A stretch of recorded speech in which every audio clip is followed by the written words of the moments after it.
شیطان الرجیم بسم اللہ الرحمن الرحیم۔ History of Pakistan army. Pakistan army کا ماٹو ایمان، تقوی اور جہاد فی سبیل اللہ۔ ایمان، اللہ پر بھروسہ اور اعتماد رکھنا، اللہ کے سوا کسی کا پیروکار نہیں اور نبی صلی اللہ علیہ وسلم اس کے بندے اور رسول ہیں۔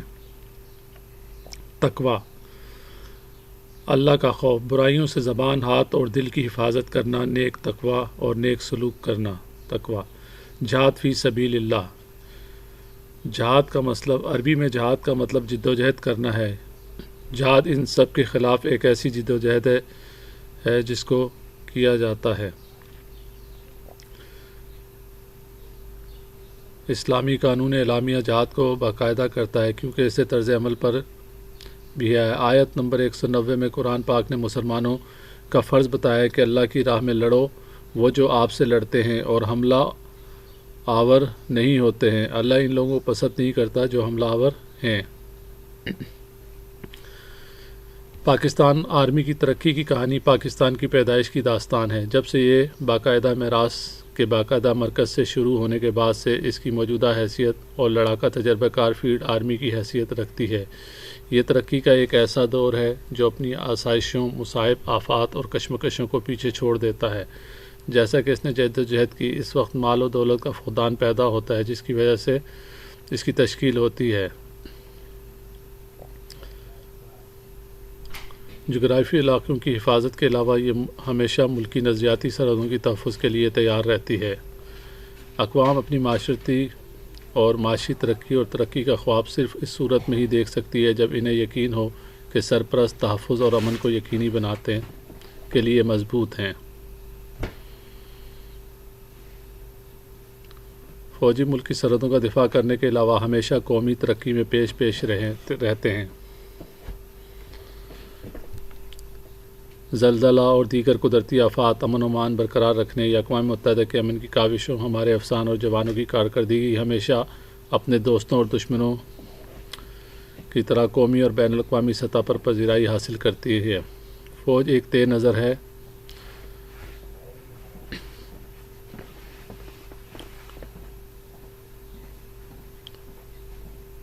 آواز کے ساتھ اعلیٰ درجے کا معیار حاصل کرنے کی ضرورت ہے۔ فوجیوں کو غازی یا شہید کے تصور میں ناقابل تسخیر عقائد ہیں اور اس سے وہ اللہ تعالیٰ کی راہ میں خود کو نظر انداز کرنے کی ایک خاص عنصر کے ساتھ زبردست حوصلہ افزا طاقت مہیا کرتا ہے۔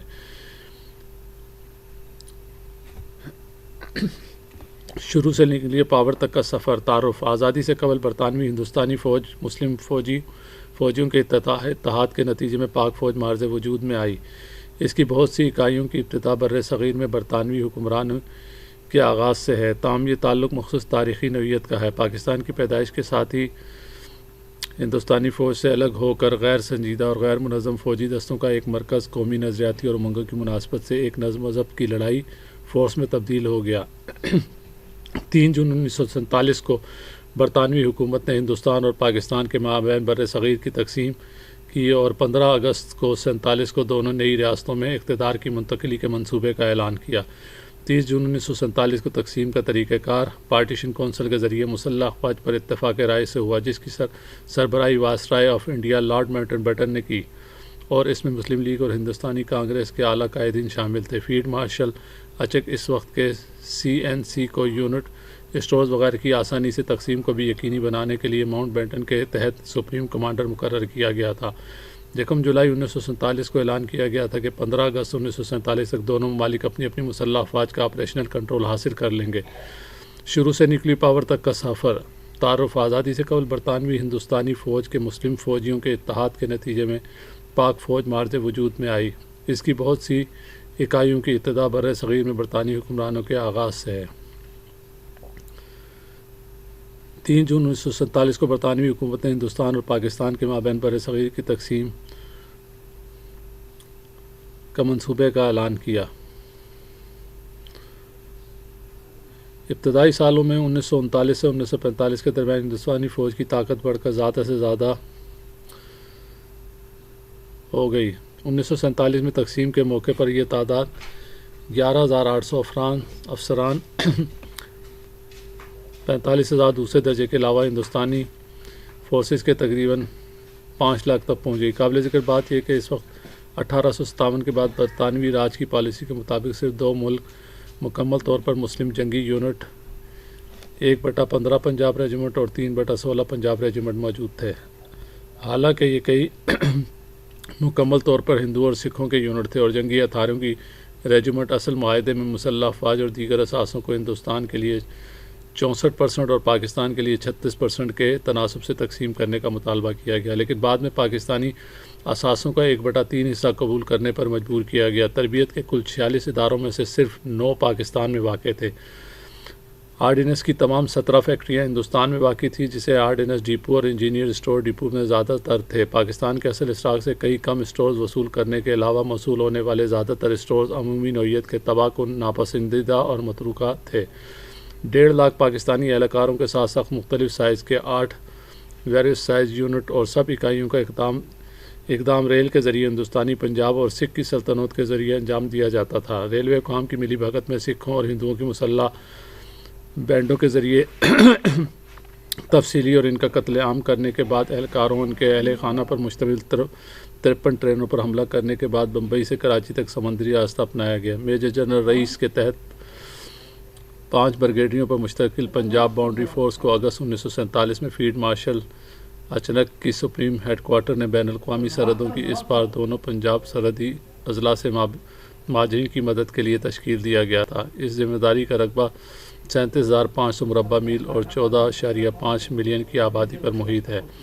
غیر جانبدارانہ برطانوی افسروں کے ذریعے بڑی حد تک محدود فورس کے لیے کام کرنا ایک بہت ہی بڑا کام تھا۔ تقریباً 70 لاکھ مسلمان ہجرت کر کے پاکستان آئے اور 50 لاکھ سکھ اور ہندوستان آئے، 1 ملین ہلاک ہوئے۔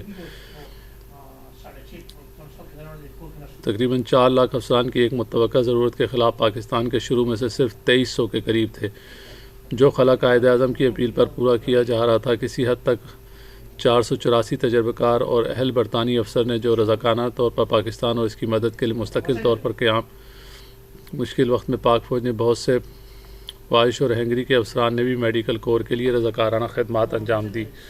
اگست 1947 سے پہلے سب سے سینئر پاکستانی اور ہندوستانی افسر بریگیڈیوں کی صفوں میں تھے۔ آزادی کے بعد آرمی یونٹوں کی کمان کو 30 کی دہائی کے اوائل میں 18 سال کی خدمات کے ساتھ افسران کو دینا پڑا، جن میں سے بہت سے جنگی تجربہ رکھتے تھے اور دوسری جنگ عظیم میں میدان جنگ کے ایوارڈ جیت چکے تھے۔ اسی طرح بریگیڈیئر کمانڈروں نے 15 اور 13 سال کی خدمت اور ڈویژن کے کمانڈروں نے 20 سے 19 سال خدمات انجام دی۔ اکتوبر 1947 تک مغرب اور مشرقی پاکستان کے سرحدی علاقوں میں 5000 میل کی حفاظت کرتے ہوئے وہاں پر تقریباً 10 گارڈ انفینٹری بریگیڈ موجود تھے، جن میں 50% سے بھی کم طاقت تھی، اور ایک بختربند بریگیڈ تھی جس میں صرف 13 اسٹیورٹ ٹینک تھے۔ فوج کے پاس ایک ہفتے سے بھی کم عرصے تک گولہ بارود کے ذخائر تھے۔ دفاعی کونسل کے مشترکہ اجلاس میں ماؤنٹ بیٹن اور سپریم کمانڈر چک نے پاکستان کو واضح کر دیا تھا کہ بھارت کے ساتھ جنگ کی صورت میں دونوں دولت مشترکہ کا کوئی دوسرا ممبر پاکستان کی مدد نہیں کرے گا۔ فیلڈ مارشل ایوب خان، جو پہلے پاکستان CNC تھے، کو بعد کے سالوں میں یاد کرنا تھا۔ اس فوج کے لیے یہ ہمیشہ فخر اور وقار کی بات ہوگی جب تاریخ یاد آئے گی اس کے جوان کندھوں پر کتنا بھاری بوجھ ڈالا گیا تھا اور کس طرح ساکھ کے ساتھ اس موقع پر ہمیشہ اضافہ ہوا۔ 27 اکتوبر کو مہاراجہ کے ذریعے کشمیر کے جعلی الحاق کے بعد ماؤنٹ بیٹن اور نہرو نے ہندوستانی فوج کو وادی سری نگر میں منتقل کیا۔ ابتدائی طور پر آزاد کشمیر فورسز کے ذریعے سیز فائر لائن اب لائن آف کنٹرول پر اور ہندوستانی فوج کی کارروائی روک دی گئی، اور اپریل 1948 سے آئی کے زیر اہتمام پاک فوج کی مدد سے بغیر کسی مناسب رسد کی حمایت کی گئی، اور 30 دسمبر کی آدھی رات کو GHQ انڈیا نے 1 جنوری 1949 کو جنگ بندی مؤثر ہونے کا مطالبہ کیا، پاکستان سے قبول کرا لیا، کیونکہ جموں و کشمیر کی تقدیر کو اقوام متحدہ کے زیر اقتدار لیا گیا تھا۔ یوں کشمیر میں 6 ماہ کی جنگ کا خاتمہ ہوا۔ 1948 کے آخر تک 5 انفینٹری ڈویژنوں کا انتظام کیا گیا تھا، لیکن ان میں سب میں اب بھی اسلحہ اور خدمات کی حمایت کرنے میں ان کی مکمل تکمیل نہیں ہوئی تھی۔ تقسیم کے وقت موصول ہونے والی کچھ توپ خانوں کی ریجمنٹوں کو آزاد ہیڈ کوارٹر کے تحت 3 ارٹلری گروپس میں کیا گیا تاکہ زیادہ سے زیادہ لچک کو بھی یقینی بنایا جا سکے۔ 1949 کے اوائل میں پاک فوج نے ابتدائی مرحلہ مکمل کر چکی تھی اور جنگ کے تجربے میں خون آلودہ ہو چکی تھی، اور اس نے اپنی تنظیم کو دوبارہ جاری رکھا اور جنوری 1949 میں بہاولپور ریاست کے نظام پر 6 والی بی ڈویژن تشکیل دیا گیا، لیکن بعد میں یہ فوج کو دوبارہ منظم کرنے کے بعد 1956 میں ختم کر دیا گیا۔ اگست 1947 میں قائد اعظم محمد علی جناح نے آگے کے معاملی اور فوجی مشکلات کا پیش نظارہ کرتے ہوئے امریکی معاشی اور فوجی امداد کا مطالبہ کیا۔ اتفاق سے یہی درخواست نئی دہلی اور کابل نے بھی جمع کروائی تھی۔ چین اور سوویت یونین کے قریب میں جنوب وسطی اور مغربی ایشیا کے سنگم پر پاکستان کے کارروائی محل وقوع کا جائزے کے بعد امریکہ نے امریکی باہمی سلامتی قانون سازی کے تحت پاکستان کی درخواست پر عمل کیا اور 1954 کے اوائل میں پاکستان اور امریکہ نے باہمی دفاعی تعاون کے معاہدے پر دستخط کیے۔ 1954 سے 1965 کے درمیان پاکستان کو 650 ملین امریکی فوجی گرانٹ ملی۔ اس امداد نے فائر پاور اور متحرک صلاحیتوں میں اضافہ کر کے اور 5.5 ڈویژنوں کی C-31 سہولیات کو بہتر بنا کر پاکستانی دفاعی صلاحیت کو بڑھایا۔ مسلح افواج کو عالمی رجحانات کو مدنظر رکھتے ہوئے جدید بنایا گیا تھا۔ 2 کور ہیڈ کوارٹر کو بھی تیار کیا گیا اور بہت سارے سینئر اور جونیئر افسران امریکہ کی تربیت اور واقفیت کے لیے گئے تھے۔ نئی چھاؤنیاں بنائی گئیں اور موجودہ دستوں کو بھی وسط اور جدید بنایا گیا۔ اگست 1947 تک 7واں ڈویژن، جس میں سے راولپنڈی میں 2 بریگیڈ موجود تھے، پاک فوج کی واحد ڈویژن تھی۔ یہاں مستحکم ہیڈ کوارٹر ایریاز اور سب سے ایریاز ڈیزائن کیے گئے، جس میں بریگیڈ اور بٹالینیں موجود تھیں جو 50 بلوں سے بھی کم طاقت سے کم تھی۔ اگلے مہینوں میں چونکہ پاکستان نے اہلکار پورے ہندوستان، مشرقی وسطی اور جنوبی مشرقی ایشیا سے ریل اور سمندر کے راستے پہنچا رہے تھے، 8واں ڈویژن سندھ بلوچستان ایریا سے باہر منظم کیا گیا اور 9ویں ڈویژن کو بریگیڈوں سے بنا دیا گیا۔ پشاور اور وزیرستان کے علاقوں میں بھی اس طرح لاہور ایریا کو دوبارہ 10ویں ڈویژن کے طور پر منظم کیا گیا تھا اور 12ویں ڈویژن نومبر 1948 میں اٹھایا گیا تھا۔ مشرقی پاکستان اب بنگلہ دیش میں افواج کو مشرقی پاکستان آرمی پھر سب ایریا اور آخرکار دسمبر 1948 میں نامزد کیا گیا تھا۔ ابتدائی طور پر صرف 2 بٹالینوں کے ساتھ، جو کہ بالآخر بریگیڈ کی مضبوطی کے لیے تشکیل دی گئی تھی، ہیڈ کوارٹر 14ویں ڈویژن کی حیثیت سے 1948 کی جنگ بختر بند کاروں سے لیس 11 کیولری جنگ میں کام کرنے والی واحد یونٹ تھی، جسے GHQ نے اس یونٹ کو بنیادی طور پر دفاعی اور غیر فعال کردار تفویض کیا تھا، لیکن یونٹ کی کمانڈ کرنے والے ناگوارا کرنل ٹومی مسعود نے بھی ایک شخص کو 44 پر قابو نہیں رکھنا چاہتے تھے۔ اس طرح اس یونٹ نے نومی مسعود کے تحت بھمبر میرپور کے علاقے میں کارروائیوں میں نمایاں حصہ لیا تھا، لیکن اس کا کردار محدود ہی رہا کیونکہ اسے ملیشیا کی حمایت کے لیے کوئی بڑا جارحانہ آپریشن کرنے کی اجازت نہیں تھی۔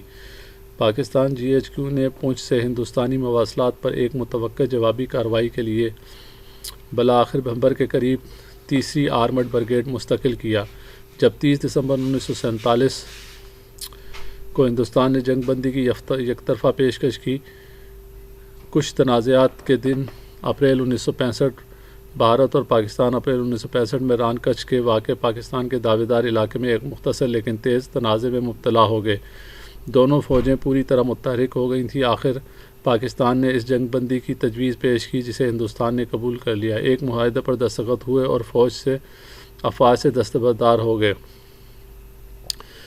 ثالثی ٹرمینل کے ایوارڈ نے پاکستان کے مقام کو درست ثابت کیا۔ تب ہندوستان اور کشتکال کے مرکز کو شمالی علاقوں میں منتقل کر دیا گیا۔ 1965 کی جنگ میں سیز فائر کی محدود خلاف ورزیوں کے بعد ہندوستان نے بین الاقوامی سرحد پار سیالکوٹ تا سندھ کے سیکٹر پر حملہ کیا۔ ان حملوں کو تمام محاذوں پر روک دیا گیا تھا اور متعدد جوابی کارروائیوں کے ایک سلسلے میں پاک فوج نے ہندوستانی علاقے میں گھس کر بھارتی فوج سے زیادہ علاقے پر قبضہ کر لیا۔ جنگ عظیم دوم کے بعد کی سب سے بڑی ٹانک جنگ چونڈا میں لڑی گئی، جس میں بھارتی جانی نقصان ہوا اور بالآخر ہندوستان نے 23 ستمبر 1965 کو اقوام متحدہ کے ذریعے انتظام کردہ جنگ بندی کا مطالبہ کیا۔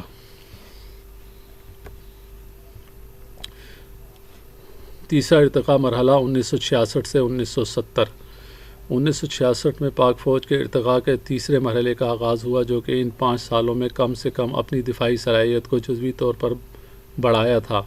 امریکہ نے پاکستان کو فوجی امداد پر پابندی عائد کر دی تھی اور سوویت فوج کی ہندوستانی فوج کی مسلسل تشکیل پاکستان کو اپنے دفاعی حصول کے پروگراموں کے لیے چین، شمالی کوریا، جرمنی، اٹلی اور فرانس کا رخ کرنے پر مجبور کر دیا۔ چین، جو کہ ایک وقت کا تجربہ کار دوست اور پڑوسی ہے، اس نے پاکستان کو بندوقیں اور گاڑیاں، 900 چینی ٹینک اور ایئر فورس کے لیے MiG-19F طیارے کے ساتھ 3 مکمل لیس انفنٹری ڈویژن کو اکٹھا کرنے میں مدد دی۔ فرانس نے معراج ہوائی جہاز اور آبدازیں فراہم کی۔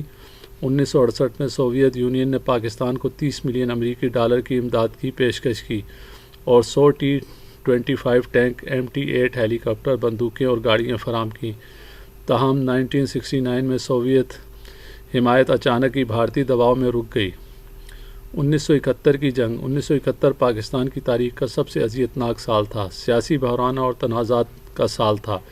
کسی سیاسی مسئلے کو سیاسی ذریعے سے حل کرنے سے قاصر اس وقت کے ماشاء اللہ کی حکومت نے 25-26 مارچ کی رات مشرقی پاکستان میں فوجی کارروائی کا سہارا لیا۔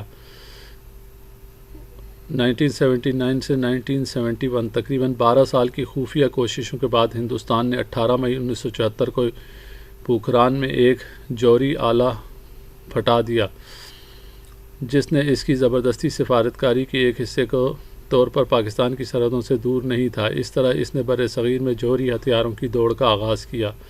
1986 تک حادثات کے صرف 7 سال بعد پاکستان نے ہندوستان سے میچ کرانے اور اس کی روک تھام کے لیے ایسی جوہری صلاحیت حاصل کر لی تھی کہ اس طرح اس خطے میں ایک اسٹریٹجک توازن قائم کیا گیا تھا، جسے دشمنوں کے دلوں میں دہشت پھیلانا، جس کا بیان قرآن مجید میں کیا گیا ہے۔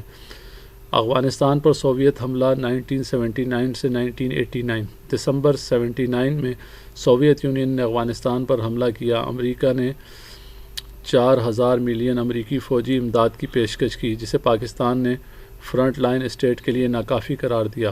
پاکستان کو 2 محاذ خطرات سے سراہتے ہوئے 1981 میں امریکہ نے ایک بار پھر 1.5 ملین امریکی ڈالر کی فوجی امداد کا پیکج پیش کیا۔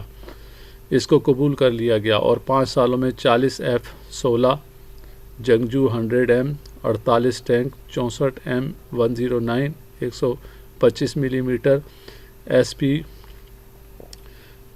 بیوٹرز 40 M اور 1110 2003 میں ملی۔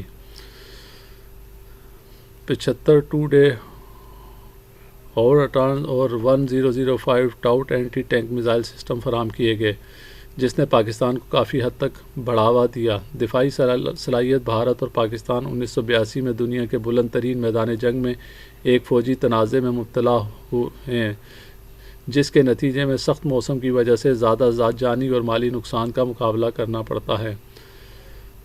سن 1989 تک سوویت یونین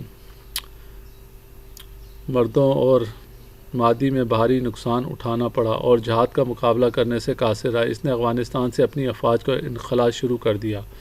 بریسلر ترمیم کے تحت امریکہ نے ایک بار پھر پاکستان کو دی جانے والی تمام معاشی اور فوجی امداد پر پابندی عائد کر دی، جو 5 سالوں تک جاری رہی۔ 1995 میں براؤن ترمیم نے اکتوبر 1990 سے پہلے کے معاہدوں میں امریکی فوجی ساز و سامان کی ایک بار فراہمی کی اجازت دی، جس کی مالیت 368 ملین امریکن ڈالر تھی۔ ایٹمی طاقت 28 مئی 1998 تک پاکستان نے ایک ایٹمی طاقت بن گیا، جس سے اس نے صوبہ بلوچستان کے علاقے چاغی میں کامیابی کے ساتھ 5 جوہری تجربات کیے۔ بھارت کے 5 جوہری دھماکوں کے براہ راست رد عمل میں یہ صرف 2 ہفتے قبل ہوا تھا۔ پاکستان کا یہ کہنا تھا کہ اس کا جوہری پروگرام خود کے دفاع کے لیے ہے۔ بطور جوہری بھارت کے خلاف پاکستان کی ایک سابق وزیر اعظم ذوالفقار علی بھٹو نے پاکستان کے ایٹمی پروگرام کے جواز کی پیشکش کی، جسے انہوں نے کہا کہ اگر بھارت بم تیار کرتا ہے تو پاکستان اپنا ایک حاصل کرنے کے لیے جو بھی کر سکے گا وہ کرے گا۔ پاکستان نے ہمیشہ یہ برقرار رکھا، اس کی حفاظت کو لاحق ایٹمی خطرات نہ تو دفاع کے روایتی ذریعے سے پورا کیا جا سکتا ہے اور نہ ہی بیرونی سلامتی ضمانتوں سے۔ جب سے مئی 1974 میں ایٹمی ڈیوائس کا تجربہ ہوا تھا، تب سے ہی بھارت نے پاکستان کے خلاف جوہری خطرہ لاحق کر دیا تھا۔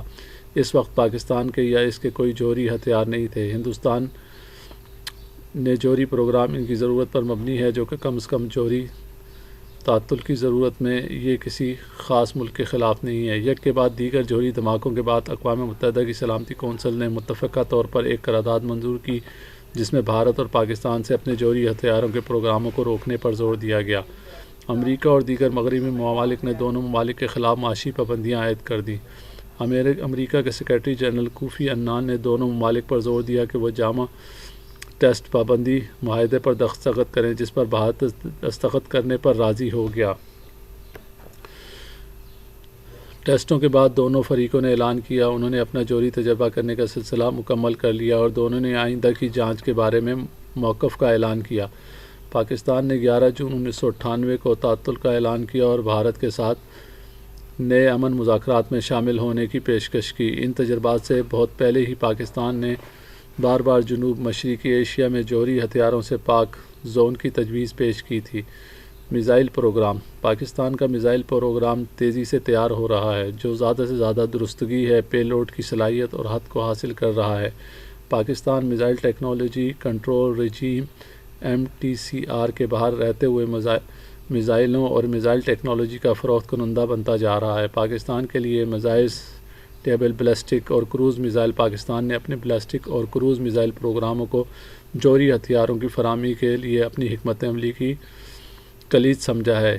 یہ ہندوستان کی روایتی برتری کے خلاف توازن برقرار رکھتے ہوئے ہے اور اعلیٰ تعداد جانچ کے شیڈول کی پیروی کرتا ہے۔ پاکستان اپنے جوہری ہتھیاروں کو قومی تاج کے زیورات سمجھتا ہے اور غالباً سیمولر اس سلسلے میں میزائل کی فراہمی کا نظام بھی رکھتا ہے۔ بیلسٹک اور کروز میزائل۔ پاکستان نے اپنے بیلسٹک اور کروز میزائل پروگراموں کو جوہری ہتھیاروں کی فراہمی کے لیے اپنی حکمت عملی کی کلید سمجھا ہے۔ یہ ہندوستان کی روایتی برتری کے خلاف توازن برقرار رکھتے ہوئے ہے اور اعلیٰ تعداد کی جانچ کی شیڈول کی پیروی کرتا ہے۔ پاکستان نے اپنے جوہری ہتھیاروں کو قومی تاج کے زیورات سمجھا ہے۔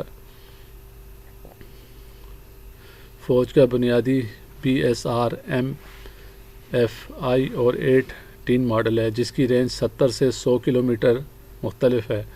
2013 میں فوج نے کامیابی کے ساتھ BSR BM کو برطرف کر دیا۔ نصر 120 اور 60 کلومیٹر رینج کا میزائل ہے جسے ایک ملٹی ٹیوب سے لانچ کیا گیا تھا جو دوبارہ لوڈ کرنے سے قبل 4 میزائلوں کو لانچ کرنے کی صلاحیت رکھتا ہے۔ یہ نظام ایک فوری رد عمل پسندانہ شوٹ اینڈ اسکواٹ میزائل ہے جسے کم سے کم نوٹس پر لانچ کیا جا سکتا ہے اور جلدی سے دوسرے لانچ کے لیے دوسری جگہ منتقل ہو سکتا ہے۔ نصر کی ترقی سے پھیلاؤ کے شدید خدشات پیدا ہوئے ہیں کیونکہ یہ ایک تیز رفتار لانچنگ میدان جنگ جوہری روک تھام کا ہتھیار ہے جو خطے میں آسانی سے اس طرح کے ہتھیاروں کی روک تھام کے نظام کی باہمی دوڑ کا باعث بن سکتا ہے۔ فروری 2013 میں پاکستان نے ابدالی ہدف 2 BSR M کا ایک ٹیسٹ لانچ کیا۔ ابدالی ایک زیادہ روایتی لانچ سسٹم ہے جس میں واحد عمودی لانچ کی صلاحیت موجود ہے۔ جہاں نصر ایک حکمت عملی میں میدان جنگ روکنے والے کے کردار کو پورا کرتا ہے تو ابدالی جس میں 180 کلومیٹر طویل فاصلہ ہے روایتی اور مختصر فاصلے کی اسٹریٹجک روکنے کے لیے کام کرے گا۔ پاکستان نے 3 SRBM تعینات کیے ہیں: غزنوی، ہدف سوم، شاہین اول، ہدف چارم اور غوری اول، ہدف پنجم۔ غوری کی رینج 320 کلومیٹر ہے اور شاہین کی 900 کلومیٹر ہے۔ شاہین 1 غوری اول کی رینج 1200 کلومیٹر ہے۔ ہمارے سب سے جدید میزائل اور پاکستان کی روک تھام کے ہتھیاروں کی اساس غوری 2 ہدف 5 اور شاہین ہدف 5 اور MRBS غوری 2 ہدف 5 جو شمالی کوریا کے نوڈیننگ پر مبنی غوری اول کی پیروی کرتا ہے۔ اس کی حد 1500 سے 1800 کلومیٹر ہے اور اس میں 1200 کلومیٹر پے لوڈ ہے۔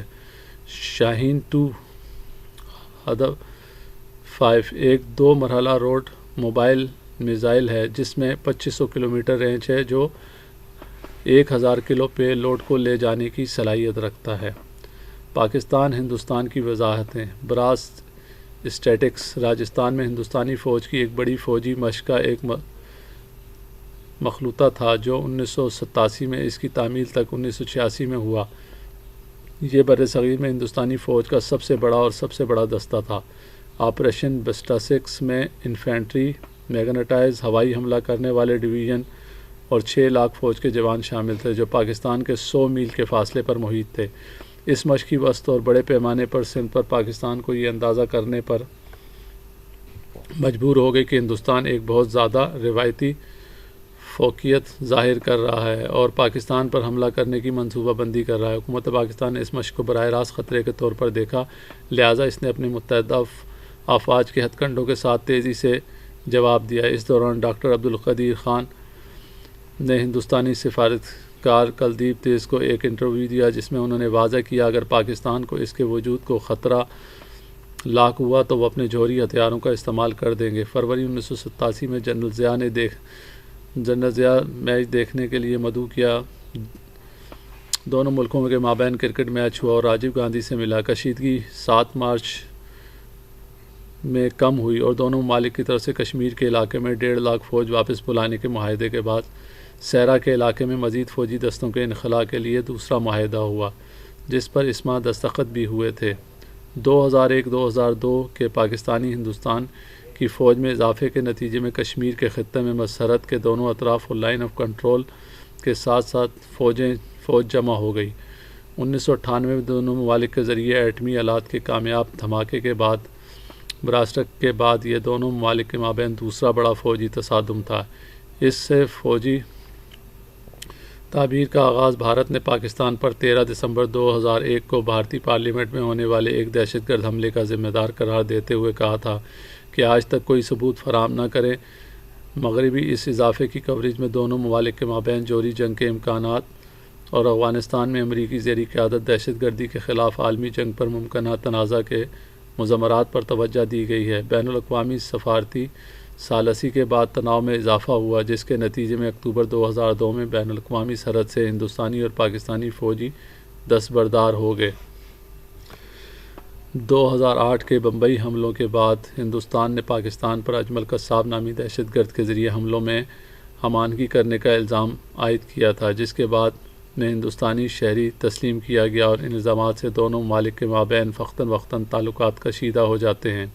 ان الزامات کو بین الاقوامی برادری نے سنجیدگی سے لیا جس کے نتیجے میں ریاستہائے متحدہ نے تحقیقات کا مطالبہ کیا۔ ابتدائی طور پر ہندوستان نے اطلاع دی تھی کہ تقریباً 15 دہشت گردوں نے بمبئی کے ایک ہوٹل پر حملہ کیا ہے، تاہم انہوں نے ان میں سے صرف ایک کو پاکستانی قرار دیا جبکہ انہوں نے آج تک باقی 14 دہشت گردوں کے بارے میں بات نہیں کی۔ بنیادی طور پر ہمیشہ کی طرح یہ بھی پاکستان کے خلاف الزام تراشی کا ایک اور واقعہ ثابت ہوا۔ بین الاقوامی سفارتی ثالثی کے بعد کشیدگی عدم استحکام کا شکار ہو گئی جس کے نتیجے میں ہندوستانی اور پاکستانی فوج کو بین الاقوامی سرحدوں سے انخلا کیا گیا۔ 14 فروری 2019 کو ہونے والے خودکشکار بم دھماکوں کے بعد کشیدگی کی شدت سے پیدا ہونے والے تناؤ میں تنازع کشمیر اور پاکستان کے درمیان تنازع جاری ہوا۔ پلوامہ میں پچھلی اقساط کی طرح تفصیلات میں بھی بغیر بھارت نے پردے کے پیچھے پاکستان کو مورد الزام ٹھہرایا اور کشمیر کے بے گناہ لوگوں پر ڈھائے جانے والے مظالم کو بھول گیا۔ 26 فروری کو ہندوستانی فضائیہ نے 1971 کے بعد پہلی مرتبہ پاکستان کی فضائیہ کی خلاف ورزی کی۔ ہندوستان نے دعویٰ کیا کہ اس نے ممنوع دہشت گردوں کے تربیت کے خلاف سرجیکل اسٹرائیک کی ہے لیکن کوئی ثبوت فراہم نہیں کر سکے۔ ایک بار ملکی اور بین الاقوامی میڈیا کے ذریعے پوچھا گیا کہ اگلے ہی دن پاکستانی لڑاکا طیاروں نے ہندوستانی مقبوضہ کشمیر کے علاقے میں کامیاب فضائی حملہ کیا جہاں بھارتی گولہ بارود کی گندگی کو نشانہ بنایا گیا جس سے جان بوجھ کر کوئی جانی نقصان نہیں ہوا۔ 2 ہندوستانی لڑاکا فضائی دستکاروں کو بھی گولی مار کر ہلاک کر دیا گیا اور ایک بھارتی پائلٹ ابھی نندن کو گرفتار کر لیا گیا، تاہم اگلے ہی دن اسے ہندوستان کے حوالے کر دیا گیا۔ وادی کارگل میں سب سے زیادہ ناہموار، غیر مہمان نواز اور پہاڑی چوٹیوں اور ساحل کو فتح کرنا مشکل ہے۔ وادی کے ایک حصے F2 کو آزادی جنگجو نے 1947 کی جنگ کے دوران آزاد کرا لیا تھا، تاہم بعد میں اسے باقاعدہ ہندوستانی فوج نے 1971 میں غیر قانونی طور پر دوبارہ قبضہ کر لیا تھا کیونکہ 1949 کے کراچی معاہدے کے مطابق سیز فائر لائن کو نزاکت کر دیا گیا تھا۔ NJ 9842 کشمیری اور GP کے آبائی علاقے علاقے گمشدہ علاقوں کی آزادی کے لیے اپنے عزم کا اظہار کرتے رہے ہیں۔ 1999 کے اوائل میں مقامی افراد اور کشمیریوں کی آزاد پسند جنگجوؤں نے LOC کے پار چھپے ہوئے اور خالی بلندی کارگل علاقوں پر غلبہ حاصل کر لیا۔ اپریل 1999 تک ہندوستانیوں کو مجاہدین کے ذریعے حاصل کردہ اسٹریٹجک حیرت کا احساس ہوا اور انہوں نے پوری فوج طاقت کے ساتھ جواب دیا۔ بھارت نے بین الاقوامی سطح پر آواز بلند کی اور اسے پاک فوج کے ذریعے در اندازی کا نام دیا۔ چونکہ پاک فوج کو مجاہدین کی بازیابی میں آنا پڑا اور بہادری کے ساتھ ہندوستان سے لڑنا پڑا، یہ محدود جنگ جولائی کے وسط میں ختم ہو گئی اور دونوں فوجیں جنگ سے پہلے کی پوزیشنوں پر واپس آ گئیں۔ ہندوستان کے مطابق انہوں نے 553 افسران اور فوجی گنوا دیے۔ اصل اعداد کا شمار اس سے کہیں زیادہ ہے۔ 2 ہیلی کاپٹر اور 1 جنگی طیارہ جس کا پائلٹ نامی ناچی کانتا تھا کو پاک فوج نے گرفتار کیا تھا۔ بہت سے پاکستانی سپاہیوں نے اپنے مادر وطن کا دفاع کرتے ہوئے اپنی جہانوں کا نذرانہ پیش کیا۔ کیپٹن کرنال شیر اور حوالدار لالک جان نشان حیدر وصول کنندہ میں شامل تھے۔ سیاچین شہر قراقرم کا افتتاح 1979 میں ہوا۔ ہندوستان، پاکستان اور چین کے مابین اس زمینی رابطے کو ختم کرنا چاہتا تھا، لہذا ہندوستانی فوج نے 1984 میں سیاچین کے کچھ حصے پر غیر قانونی طور پر قبضہ کر لیا۔ 1949 کے کراچی معاہدے کے مطابق سیز فائر لائن کو NJ 9842 پیڈ تک کا نام دیا گیا تھا۔ 1980 کی دہائی کے اوائل تک صرف جنوبی کنٹرول لائن کے کنٹرول لائن پر مستقل طور پر فوج کی تعیناتی محدود رہی، یہاں تک کہ جنگ کے دوران بھی کسی بھی طرف سے فوجیوں کی نقل و حرکت کا سہارا نہیں لی گیا تھا۔ 1970 کی دہائی کے آخر میں ہندوستان نے فوجی پرنواری مہم بھیج کر سیاچین میں دلچسپی لینا شروع کر دی۔ یہ اطلاع علاقے کے تمام شہریوں اور 1983 کے اوائل میں انٹرنیشنل میگزین سے ملی تھی۔ پاک فوج کی فضائی جاسوسوں نے اور پیرول کی گشت سے بھارتی مداخلت کی تصدیق ہو گئی۔ بھارت نے 1984 میں سلفورڈ رینج پر پہنچ کر CIA اور بلفورڈ لا پر قبضہ کر لیا۔ جب پاکستان کے بڑے کے ساتھ SSG کے دستوں کو ان علاقوں میں قبضہ کرنے کا حکم دیا گیا تو فوجیوں نے نہ چلا کر ہندوستان سے پہلے ہی سے لا اور بلفورڈ پر محیط ہیں۔ پاکستان کی جانب سے یہ آپریشن فوج نے گلیشیئر پر 25 اپریل 1984 کو پہلا مسلح تصادم کیا، جس کی وجہ سے اپنے فوجیوں نے قافلہ سیڈل پر برما لاہور کے 2 تک جانے والے راستوں پر قبضہ کر لیا۔ نتیجہ اخذ کرنا پاک فوج نے بھی پاکستان کی طرح بھاری مشکلات کا سامنا کرتے ہوئے 14 اگست 1939 کو عملی طور پر شروع کیا۔ آزادی کے بعد سے ہی پاک بحریہ اور فضائیہ کی طرح فوج بھی پاکستان کے نظریاتی اور جغرافی محاذوں کا دفاع کرنے والی ایک انتہائی متحرک اور جدید قوت کی شکل اختیار کر چکی ہے۔ آنرز اور ایوارڈ: ملٹری ایوارڈز، فوجی awards, operational awards, naan operational, امتیازی، خصوصی محکمہ اور یادگاری ہیں۔ نشان حیدر: وفاقی حکومت کے تحت خدمات انجام دینے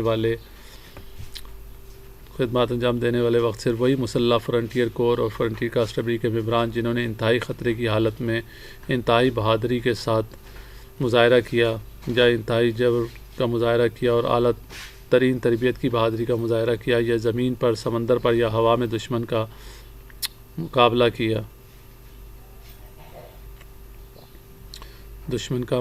کیا،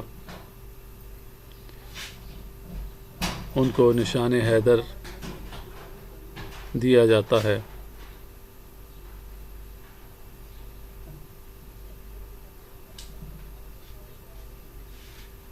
نشان حیدر دیا جاتا ہے۔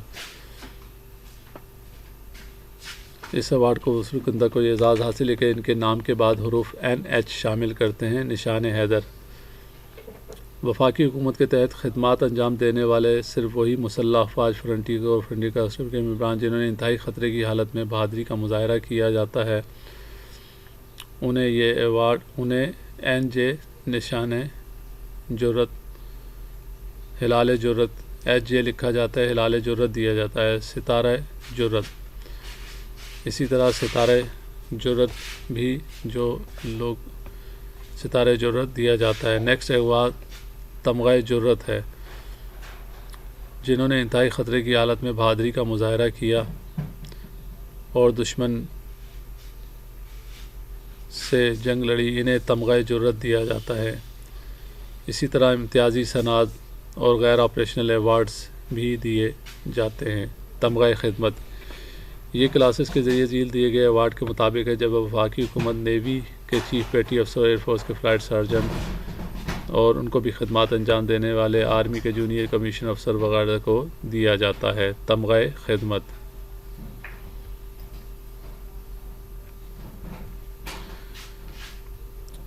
یہ پاکستان آرمی کی ہسٹری ہے 1947 سے لے کر اب تک کی۔ اس میں لادات لوگوں نے قربانیاں دیں اور 11 نشان حیدر میں سے 10 نشان حیدر جو ہے وہ پاک آرمی کے جوانوں نے حاصل کیے، 1 نشان حیدر ایئر فورس نے حاصل کیا۔